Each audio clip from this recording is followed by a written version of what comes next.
ختم نبوت کانفرنس کے عنوان سے اللہ تعالیٰ نے ہم سب کو یہاں بیٹھنے کا موقع عطا فرمایا ہے۔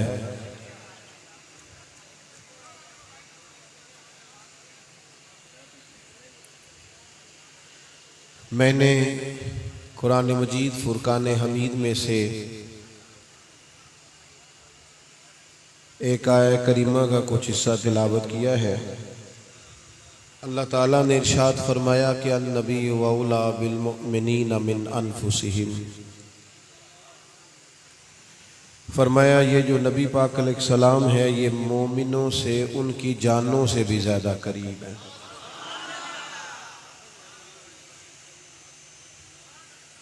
ہمارے بہت سارے دنیا میں رشتے ہیں،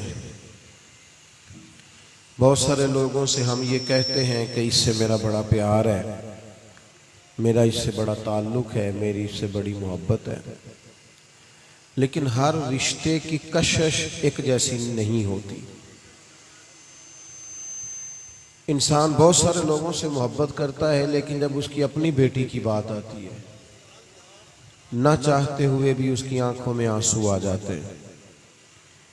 انسان بہت سارے لوگوں کا احترام کرتا ہے، لیکن جب اپنی ماں کی بات آتی ہے تو اس کی نظریں اور اس کا وجود خود بخود جھکتا اور ڈھلتا دکھائی دیتا ہے۔ انسان بہت سارے رشتوں میں بہت ساری کشش رکھتا ہے، لیکن اس دھرتی میں، اس زمین میں بندہ مومن کے لیے جو سب سے قربت والا رشتہ ہے وہ نبی پاک علیہ السلام کا رشتہ ہے۔ اللہ کے پیارے رسول صلی اللہ تعالی علیہ وسلم کی آپ کو درجنوں احادیث ملیں گی جن میں نبی پاک علیہ السلام نے ارشاد فرمایا کہ میرا جی چاہتا تھا، میرا جی چاہتا تھا۔ حضور فرمانے لگے میرا جی چاہتا تھا کہ میں ہر وضو کے ساتھ مسواک ضروری قرار دے دوں، لیکن فرمایا تمہیں تکلیف ہوگی لہٰذا میں اسے ضروری قرار نہیں دیتا۔ میں اور آپ جب اللہ آپ کو مہنگے مہنگے موبائل دے پر کبھی کبھی چھوڑنے بھی چاہیے، آپ میری بات پر توجہ فرمائیں۔ جب ہمارا کسی چیز کو جی چاہتا ہے تو ہم کر گزرتے ہیں، چاہے ساری دنیا کے اوپر قدم رکھ کے ہمیں گزرنا پڑے، لیکن نبی پاک علیہ السلام فرماتے ہیں میرا جی چاہتا تھا میں امت پر تہجد کی نماز ضروری قرار دے دوں۔ گویا حضور فرما رہے ہیں میں نے اپنی چاہت نہیں دیکھی، تمہاری نیند دیکھی ہے۔ اللہ کے پیارے حبیب علیہ السلام نے فرمایا میرا جی چاہتا ہے، میرا دل چاہتا ہے، میری یہ خواہش ہے کہ میں لمبی نماز پڑھاؤں، میں زیادہ قرات کروں، زیادہ تلاوت کروں، لیکن حضور فرماتے ہیں نمازیوں کے پیچھے جب میں کسی بچے کے رونے کی آواز سنتا ہوں تو میں نماز کو مختصر کر دیتا ہوں۔ یعنی نماز اللہ کی اور خیال امت کا۔ حضور علیہ السلام نے اس رشتے کی کشش بیان کی جو امت کے ساتھ نبی پاک کا تعلق ہے، اس کی گہرائی اور گہرائی کو بیان فرمایا۔ نبی پاک علیہ السلام فرماتے اللہ تعالیٰ قیامت کے دن انبیاء کرام علیہم السلام کو نور کے ممبر عطا کرے گا، سب نبی اپنے اپنے ممبروں پہ بیٹھیں گے، میرا خالی ہوگا۔ یہاں ذرا کسی کو کرسی سے ادھر ادھر کیا جائے تو بندے ناراض نہیں ہو جاتے، بلکہ چھوٹی کرسی مل جائے تو وہ جو کل کہہ رہے ہوتے تھے نا ہم فقیر ہوتے ہیں، درویش ہوتے ہیں، وہ چھوٹی کرسیوں میں بگڑ جاتے ہیں۔ حالانکہ دعویٰ درویشی کا ہے، فقیری کا ہے، سادگی کا ہے، اعلان کسی اور بات کا ہے، الا ماشاءاللہ۔ نبی پاک فرماتے ہیں انبیاء کے لیے نور کے ممبر ہوں گے، سب نبی ممبروں پہ بیٹھیں گے، میرا خالی ہوگا۔ تو یا رسول اللہ آپ کا کیوں خالی ہوگا؟ تو حضور فرمانے لگے میرا اس لیے خالی ہوگا کہ میں رب کے عرش کے سائے میں سجدہ کر کے امت کی بخشش کی دعا کر رہا ہوگا۔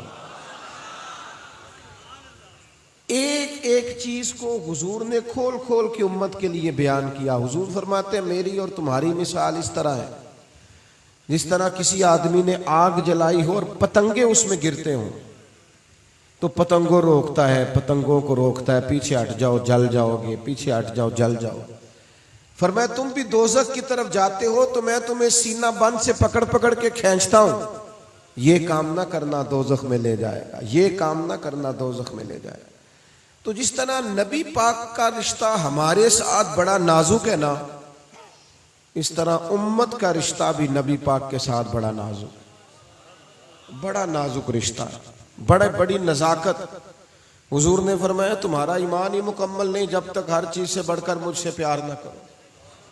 آپ کبھی صحابہ کرام کا طرز زندگی دیکھیں تو ذات رسالت مآب صلی اللہ علیہ وسلم کے بارے میں وہ جذباتی تھے، یعنی ان کے مزاج کے اندر یکدم رانائی آ جاتی تھی، ان کے وجود کے رونگٹے کھڑے ہو جاتے تھے، ان کی آنکھوں کا رنگ بدل جاتا تھا جب رسول پاک کی بات آتی، اس لیے کہ وہ خاص محبت، خاص آپ کو جس سے پیار ہوتا ہے اس کا ذکر آنے پر فٹافٹ آپ کی طبیعت مچل نہیں جاتی؟ جس سے آپ بہت محبت کرتے ہیں اس بندے سے ملاقات ہو جائے تو آنسو جذبات بن کے بہہ نہیں نکلتے؟ نبی پاک علیہ الصلوۃ والسلام کے صحابہ حضور سے پیار کرتے تو ٹوٹ کر کرتے، ان کی صبحیں شامیں نبی پاک علیہ الصلوۃ والسلام کی محبت کے لیے ہر وقت تر و تازہ رہتے۔ ایک صحابی تھے، 3-4 دنوں کے بعد ان کی نبی پاک علیہ السلام سے ملاقات ہوئی، انہوں نے حضور علیہ السلام کا چہرہ نور دیکھا تو انہیں کچھ بظاہر کمزوری کے آثار دکھائی دیے، فوراً عرض گزار ہوئے یا رسول اللہ میں قربان جاؤں، صحت مبارک؟ تو محبوب فرمانے لگے 3-4 دن گزر گئے، میں نے سوائے کھجور اور پانی کے کھایا کچھ نہیں۔ میٹھا کھانا بھی سنت ہے، پر فاقہ کرنا بھی سنت ہے۔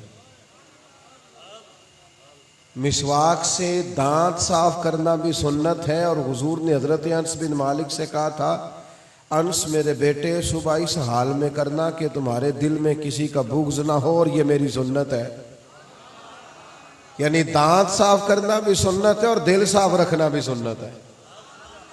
ہم سمجھتے ہیں کہ 2-4 میں اکثر دوستوں سے کہتا ہوں کہ ہم نے سنت کا مفہوم بھی اپنی مرضی کا لے لیا ہے نا۔ الحمدللہ مجھے خط نہیں کرانا پڑتا، میں نے شروع سے داڑھی رکھی ہے، کبھی کٹوائی نہیں، میں امامہ بڑا شروع سے باندھتا ہوں، کوشش کرتے ہیں لباس بھی بامطابق اسی طرح پہنے، لیکن میں یہ نہیں سمجھتا کہ بس بند ہو گئی یہاں سنت، داڑھی رکھ لی، پگڑی باندھ لی تو معاملہ ختم ہو گیا۔ نبی پاک علیہ السلام کی جو سنت سب سے پہلے مشہور ہوئی ہے نا، اور جس ادا سے لوگوں کو حضور کا تعارف ہوا ہے سب سے پہلے، وہ تو صادق اور امین ہونا ہے۔ مسکرا کے بولنا بھی سنت ہے، لیکن ہر وقت سچ بولنا یہ مدینے والے کی سنت ہے۔ جب حضرت ابو ہریرہ رضی اللہ تعالیٰ عنہ نے عرض کیا تھا حضور آپ بھی ہم سے مزاح فرماتے ہیں، تو فرمایا میں مزاح بھی کروں تو سوائے حق اور سچ کے میرے منہ سے کچھ بھی نہیں نکلا کرتا۔ اللہ کے پیارے رسول صلی اللہ تعالیٰ علیہ وآلہ وسلم کی یہ بھی سنت۔ تو صحابی نے کہا یا رسول اللہ میں چہرے پر آثار دیکھ رہا ہوں کمزوری کے، تو حضور فرمانے لگے 3-4 دنوں سے کھایا کچھ نہیں۔ اب یہ رشتہ ذرا نازک ہے۔ صحابی فوراً گھر گئے، کچھ کھانے کو ہے؟ انہوں نے کہا کچھ نہیں۔ اڑوس پڑوس کے لوگوں سے پوچھا کچھ نہیں، رشتہ داروں سے پوچھا کچھ نہیں، لیکن جب عشق سکھاتا ہے آداب خود آگاہی، کھلتے ہیں غلاموں پر اسرار شہنشاہی، عطار ہو رومی ہو رازی ہو غزالی ہو، کچھ ہاتھ نہیں آتا بے آہ و سحرگاہی، فوراً نکلے مزدوری تلاش کرنے۔ ایک یہودی کے باغ میں جا کے کہنے لگے مزدوری ملے گی؟ اس نے کہا ہے تو صحیح پر ذرا مشکل ہے، پانی ذرا گہرا ہے کنویں میں، وہ نکال کے پودوں کو پانی لگانا ہے، ایک ڈول پانی کا نکالو گے تو ایک کھجور ملے گی۔ کہنے لگے مجھے منظور ہے۔ وہ کہنے لگا موسم بڑی سخت گرمی کا ہے، کہنے لگے تو چھوڑ دے مجھے منظور ہے۔ عشق لگا سی کھیڈا کھیڑ دی نو، ہاں تے مینوں کھیڈاں بھل گئیاں، میں تے کجل پایا سی یار دے ویکھنے نو، پھر او دی یاد وچ روندیاں ہی ڈل گئیاں، حیدر شاہ اس گلی کدے نہ رول دی پر ہن تے رول دی میں رول گئی ہاں. کہا مجھے قبول ہے, کروں گا نا, شاید کبھی نہ کرتا یہ مزدوری پر آج کروں گا. اپنی چادر بچھا لی, ایک پانی کا ڈول نکالتے تو ایک کھجور مزدوری میں ملتی تو رکھ لیتے چادر پہ, دوسرا پانی کا ڈول نکالتے تو ایک کھجور ملتی تو چادر پہ رکھ لیتے.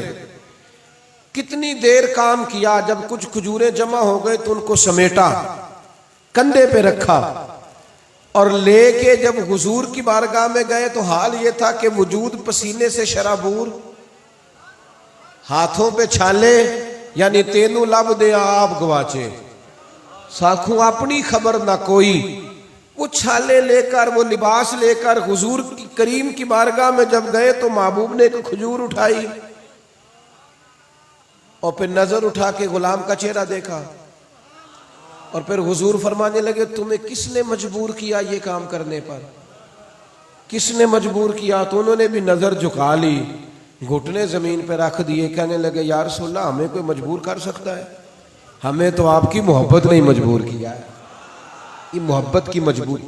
ختم نبوت کا معنی یہ ہے کہ ہم اپنے نبی سے اتنا پیار کرتے ہیں, اتنا پیار کرتے ہیں کہ ہماری تو کسی اور طرف نظر جا ہی نہیں سکتی, سوال ہی پیدا نہیں ہوتا کسی اور طرف نظر اٹھ سکتی.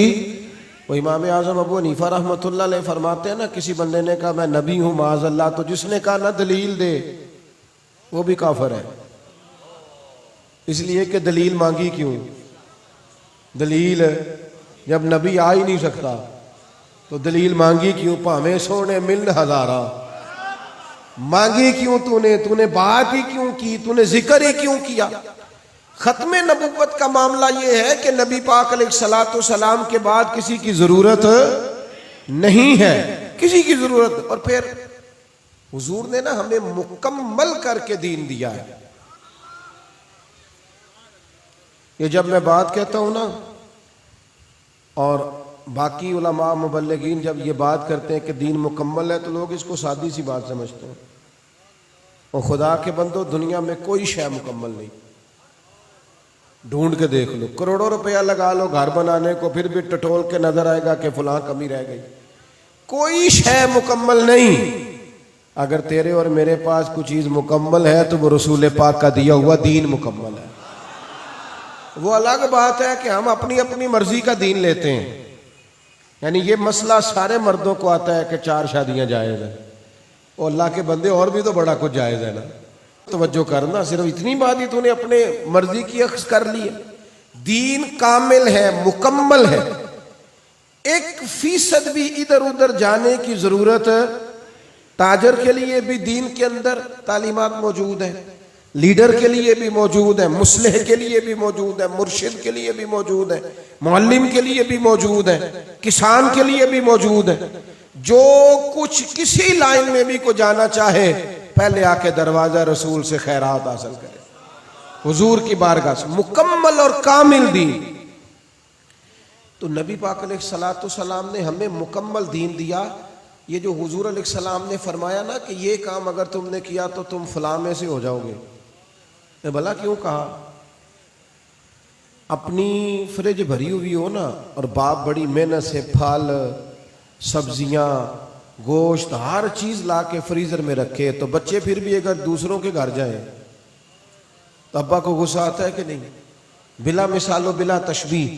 یہ جو حضور نے فرمایا نا, جس نے کسی اور قوم سے مشابہت اختیار کی وہ انہی میں سے ہے. وہ تمہیں اپنے گھر میں کمی ہے, تم دائیں بائیں دیکھتے کیوں ہو؟ ہر چیز تو تمہیں دی ہے. تم نے نکاح کر لیا نبی پاک کی مرضی کا, اور مہندی کسی اور کی مرضی کی کر لی. تم 5 منٹ نکاح کے مسلمان ہو گئے, تو اس سے پہلے کیا تھے, اس کے بعد کیا تھے؟ میں بڑا حاجی صاحب ہوتا ہوں, میں بڑا دین. کسی بندے کے دیندار ہونے کا پتہ ہی تب چلتا ہے جب اس کے بیٹے کی شادی ہوتی ہے. مسجد میں تو سارے دیندار ہیں, محفل میں سارے دیندار ہیں. جب تیری باری آئی خوشی کی تو تو نے ڈھول منگا لیے. تیرا غموں کا ٹائم آیا تو اللہ رسول کا ذکر, اور خوشی کا وقت آیا تو تو نے سارے کام وہ کیے جو شریعت کے متصادم ہیں. دین مکمل کر کے دیا ہے مدینے والے حبیب نے. میرے رسول پاک نے تو ہر چیز کھول کے بیان کی. فرمایا یہودی بغیر ٹوپی کے امامہ باندھتے ہیں، تم نے جب پگڑی باندھنی ہے تو ٹوپی پر باندھنا، یہودیوں کی مخالفت کرنی ہے. ہم نے ان کے طریقوں پر چلنا. ہمارا اپنا دین ہے، اپنا کلچر ہے، اپنی تہذیب ہے، ہمارا اپنا تمدن ہے، اپنا رہن سہن ہے، اپنا کھان پین ہے. ادھر ادھر دیکھنے کا کیا معنی ہوا؟ میری ملت کے جوان جو نیا فیشن رہا ٹی وی پہ دیکھتے ہیں وہ کر لیتے. ختم نبوت کا واضح اور کشادہ مفہوم تو سمجھو. دنیا میں جو سب سے سونی چیزیں ہیں وہ ہمیں مدینے والے رسول نے عطا فرمائی ہے. خوبصورت کر کے حضور نے دین دیا. کوئی بندہ بغیر داڑھی کے اچھا لگ رہا ہو نا تو لوگ کہتے ہیں بڑا سونا لگ رہا ہے، چلو ختم ہوگی بات. اور داڑھی کے ساتھ اچھا لگے تو پھر تعریف بھی بڑی روحانیت والی کرتے ہیں. پھر یہ نہیں کہتے سونا لگ رہا ہے، داڑھی کے ساتھ اچھا لگ رہا ہے نا تو کہتے ہیں کتنا نورانی چہرہ ہے. یعنی وہ تعریف ہی بڑی روحانی قسم کی. میں نے اکثر دوستوں سے کہتا ہوں کہ داڑھی کا وزن کوئی نہیں ہوتا، اس کا کوئی وزن ہے، یہ وجود کا حصہ ہے. یہ آپ رکھ لیں گے تو یہ آپ کو تکلیف. اچھا کچھ دوستوں نے رکھی ہوتی ہے وہ چھوٹی رکھ لیتے ہیں. بھائی رکھ جو لی ہے تو چھوٹی والے میں لوگ مولوی صاحب ہی آندے نے. ہاں تو پوری کیوں نہیں کرتے ایک مٹھی؟ اور پھر دیکھو اللہ نے عورتوں کو دی نہیں، دی کس کو ہے؟ تو کچھ لوگ کہتے ہیں میں نیک ہو کے رکھنی. خدا کے بندے دنیا میں کون ہے جس کا دعویٰ ہے میں پورا نیک ہو گیا ہوں؟ یہ تو صرف نبیوں کی شان ہے. ایک دوست نے زیادہ ہی ضد کی تھی، کہنے لگا جی نہیں میں طے کر لیا میں نیک ہو کے رکھنی. میں کہ تھوڑا جا اضافہ بھی کر، روٹی بھی میں نیک ہو کے ہی کھاڑی ہے، وہ بھی تو اللہ کا رزق ہے نا. عجیب بات ہے نا کہ اگر کبھی طے بھی کیا تو کیا کیا. تو ختم نبوت کا ایک مفہوم یہ کہ دین مکمل ہے، کسی اور چیز کی ضرورت نہیں. اور ایک بات اور جو سمجھنے لائق ہے، جب ہم کہتے ہیں نا نبی پاک آخری نبی ہیں صلی اللہ تعالی علیہ، جب ہم نے کہا نا کہ نبی پاک علیہ الصلوۃ والسلام آخری نبی ہیں تو پتہ ہے پھر ہماری ذمہ داری کتنی بڑھ جاتی ہے. جب یہ نعرہ لگاتے ہو نا تاجدار ختم نبوت زندہ باد زندہ باد، پتہ ہے ذمہ داری کتنی بڑھ جاتی ہے. ذرا غور کرنا، ٹھہرنا میں کیا کہنے لگا ہوں. حضور آخری نبی ہے، معنی کیا ہے؟ اب قیامت تک جو دین کا کام ہے وہ امت نے کرنا ہے. تبلیغ امت نے کرنی ہے، مساجد امت نے بنانی ہے، مدارس امت نے قائم کرنے، قرآن و سنت کی تعلیم امت نے عام. حضور آخری نبی ہیں. کنتم خیر امت اخرجت للناس تأمرون بالمعروف وتنہون عن المنکر. اب تمہارے ذمہ لگایا ہے تم نے بھلائی کا حکم دینا ہے اور برائی سے منع کرنا. تمہیں لوگوں کے نفع کے لیے پیدا کیا ہے. امت کو تو فکر ہی نہیں، روزی روٹی کمانے کے علاوہ کام ہی کوئی نہیں. ضرور کمائے، کون منع کرتا، لیکن جتنی منصوبہ بندی ہم اپنے بال بچوں کے لیے کرتے ہیں، روزی روٹی کے لیے کرتے ہیں، کیا اتنی دین کے لیے بھی کرتے ہیں؟ جتنی ٹینشن کسی فارغ بچے کو گاؤں میں دیکھ کر ہمیں ہوتی ہے کہ یار تو کام نہیں کرتا تجھے کام کرنا چاہیے، اتنی ٹینشن اس کو بے نمازی دیکھ کے بھی ہمیں ہونی چاہیے کہ یار حد ہو گئی تو نماز نہیں پڑھتا، کمال بات ہے تو مسجد نہیں آتا. ایک بچہ کسی کا فارغ ہو تو سارے پوچھتے ہیں یہ کرتا کچھ نہیں، لیکن سارا گاؤں بے نمازی ہے، کوئی سوال ہی نہیں اٹھاتا، اس پر غور ہی نہیں کرتے. یہ امت کی ذمہ داری ہے، امت کی ڈیوٹی ہے. پیغام حق، ابلاغ دین، ترویج شریعت امت کا ذمہ داری ہے. امت اس سے غافل ہے. اور اگر کرتے بھی ہیں ہم تو ہمارے روایتی سے جلسے، وہ دوستوں سے کبھی کہنا دن میں محفل کر لو، وہ کہنے بندے ہی نہیں ہوندے. تو یہ دیکھیں عصر کے بعد اجتماع ہے، یہ خدا کا فضل ہے نا، بڑی رونقیں ہیں فقیروں کے ڈیرے. اتنے سارے لوگ آپ آ گئے مختصر وقت میں، اتنا خوبصورت لوگوں کا جمع ہو جانا، اور پھر اس گرمی کے ماحول میں دین کے پیغام کو مؤثر کریں، اپنی آنے والی نسلوں تک پیغام دین. عربی کا ایک دانشور ہے، اس نے ایک بات کی ہے، وہ کہتا ہے کہ ٹھیک ہے اصولاً اور قاعدہ ضابطہ یہی ہے کہ جس کا باپ انتقال کر جائے وہ یتیم ہے، لیکن وہ کہتا ہے میری رائے یہ ہے کہ دنیا میں یتیم وہ ہے جس کی تعلیم و تربیت نہ ہو، وہ یتیم ہے، تعلیم نہ مل سکے، تربیت نہ ہو سکے، یتیم رہ گیا، اس لیے کہ کچھ سیکھ نہیں سکا، کچھ پا نہیں سکا، کچھ نتیجہ نہیں نکال سکا۔ تو میرے عزیز، امت مسلمہ کی یہ ذمہ داری ہے کہ وہ مساجد کی طرف، آپ دیکھیں نا، آپ نبی پاک علیہ السلام کا شوق دیکھیں دین کے کاموں میں، حضور کی رغبت دیکھیں، توجہ دیکھیں۔ آج کتنے پیران عظام اور مشائخ عظام اور ان کی اولادیں اور علماء اور مشائخ جن کو ان چیزوں پر توجہ کرنی چاہیے۔ جب خندق کھودی جا رہی تھی نا تو صحابہ فرماتے ہیں جتنا کام ہم کرتے تھے حضور اس سے زیادہ کرتے، بلکہ جو چٹان ہم سے نہیں ٹوٹتی تھی وہ بھی مدینے والے رسول توڑ کے دیتے تھے۔ مسجد نبوی شریف تعمیر ہو رہی تھی تو صحابہ فرماتے ہیں اگر ہم 2 اینٹیں اٹھا کے لاتے تو حضور 4 اٹھا کے لاتے تھے۔ ہم عرض کرتے یا رسول اللہ صلی اللہ تعالی علیہ وسلم، آقا ہم جو حاضر ہے غلامی کرنے کو تو کریں گے، تو حضور فرماتے نہ تم مجھ سے زیادہ طاقتور ہو اور نہ تمہیں اجر کی زیادہ ضرورت ہے، میں نے بھی اپنے رب سے اجر لینا ہے۔ مسجد کی تعمیر، اداروں کی تعمیر، خدمت کا مزاج، اور پھر لوگوں کی داد رسی، خیر خواہی۔ آپ کو پتہ ہے لوگوں کی سب سے زیادہ خیر خواہی کیا ہے؟ لوگوں کی سب سے زیادہ خیر خواہی یہ ہے کہ انہیں دین کا رستہ دکھایا جائے۔ کسی کو روٹی کھلانا بھی بڑی بات ہے، لیکن سب سے بڑی بات یہ ہے کہ اسے اس کے اخلاق ٹھیک کر دیے جائیں۔ اس لیے حضور نے فرمایا سب سے افضل صدقہ یہ ہے کہ تم دین کا علم سیکھو پھر آگے سکھاؤ، یہ افضل ترین صدقہ ہے۔ لوگوں کی خیر خواہی کی جائے، اور کسی کو گناہ میں دیکھ کر، غلطی میں دیکھ کر، کسی جگہ اگر کوئی شخص الجھ گیا ہے تو اسے دیکھ کر انسان کا جو دل ہے وہ پریشان ہو، اسے آپ کی مہربانی تو ان کے نے دسیا جی میں پیسے لینا آیا، ایڈی غلط فہمی۔ اب نا اللہ تعالیٰ آپ کو سانو تخت ہزارے دی لوڑ کی ہے، نالے کی لگے شہر بمبول دے نال، اسی تے اپنی بال کے سیکنے آ، سانو کی لگے کسی اور دے نال۔ اللہ کو، میں فجر کی نماز پڑھ کے نکلا تھا اور یہ میں تیسری جگہ ہوں، ابھی مجھے 2 گھنٹے کا سفر کر کے ایک اور جگہ پہ جانا ہے۔ اپنے رب کی بارگاہ میں یہ دعا کی ہے کہ مالک دل کو جب بھی متوجہ کرنا نا اپنی طرف ہی کرنا، یہاں دولت کا شوق، لالچ اور لوگوں سے کچھ لینا خدا ہمیں معاف کرے۔ کرو مدح اہل دول رضا اور پڑے اس بلا میں میری بلا، میں تو گدا ہوں اپنے کریم کا۔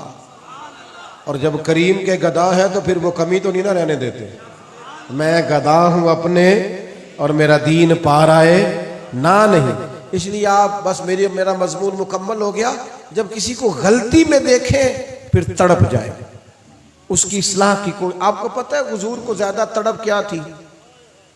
کیا تڑپ تھی نبی پاک، کیا تڑپ تھی نبی پاک صلی اللہ تعالی علیہ وسلم کی؟ حضور کی تڑپ یہ تھی کہ لوگ دیندار بن جائیں۔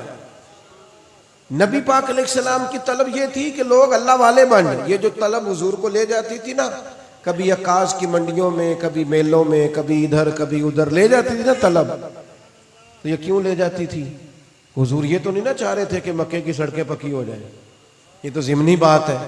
حضور یہ جو جاتے تھے اس لیے جاتے تھے کہ لوگ اللہ کی توحید کے قائل ہو جائیں، ان کا اخلاق سنور جائے، کردار سنور جائے، لب و لہجے میں حسن آ جائے۔ تو میرے عزیز، یہ طلب تڑپ اپنے اندر پیدا کریں، بے نمازی کو نمازی کرنے والی، بد اخلاق کو اخلاق والا کرنے والی، دین سے دور کو دین کے قریب۔ یہ دن گزر رہے ہیں حضرت عمر فاروق کی شہادت کے۔ پتہ ہے حضرت عمر نے کیا انداز اختیار کیا ہے؟ 4000 کے قریب مساجد بنائی ہیں جناب عمر، دین کے بڑے بڑے مراکز قائم کیے۔ اور جب ان کا آخری وقت تھا نا تو ایک نوجوان کی تم ٹخنوں سے نیچی تھی، اس وقت بھی دین کی تبلیغ کر رہے تھے۔ فرما رہے تھے بیٹا ذرا اونچا کر لا، میرے نبی کا یہی طریقہ ہے، ذرا اونچی کر لے اسے۔ اپنی زندگی میں کچھ تھوڑا سا با اصول بنے، کچھ اپنے آپ کو با مقصد بنائے، بے مقصد باتوں سے، لا یعنی باتوں سے اور وقت ضائع کرنے سے اپنے آپ کو بچائیں۔ حضور علیہ السلام فرماتے ہیں وہ خوبصورت مسلمان ہے جو بے مقصد باتوں کو چھوڑ دے، وہ حسین مسلمان ہے جو بے مقصد لا یعنی باتوں کو چھوڑ دے، بامقصد وقت گزارے۔ سب سے پہلی بات میں نے یہ کی کہ اپنا تعلق مضبوط کرے نبی پاک کے ساتھ، ہمارا سب سے قربت والا رشتہ نبی پاک کے ساتھ۔ اور دوسری گزارش میں نے آپ کی خدمت میں یہ کی کہ دین مکمل ہے، ہمیں کسی اور کی کوئی ضرورت، کسی اور کی تہذیب کی کوئی حاجت۔ اور تیسری بات میں نے آپ کے سامنے یہ رکھی کہ جب ہم نے کہا کہ حضور آخری نبی ہیں تو پھر اب تبلیغ دین کی ذمہ داری امت کی بنتی ہے۔ امت اچھے منصوبہ بندی کے ساتھ، اچھے لہجوں کے ساتھ، اچھے انداز کے ساتھ تبلیغ دین میں اپنا کردار ادا کرے۔ دعا کرتا ہوں جو میں نے کہا اللہ قبول فرمائے، گفتگو میں کہیں بھول گئے تو اللہ تعالیٰ درگزر فرمائے۔ وما علینا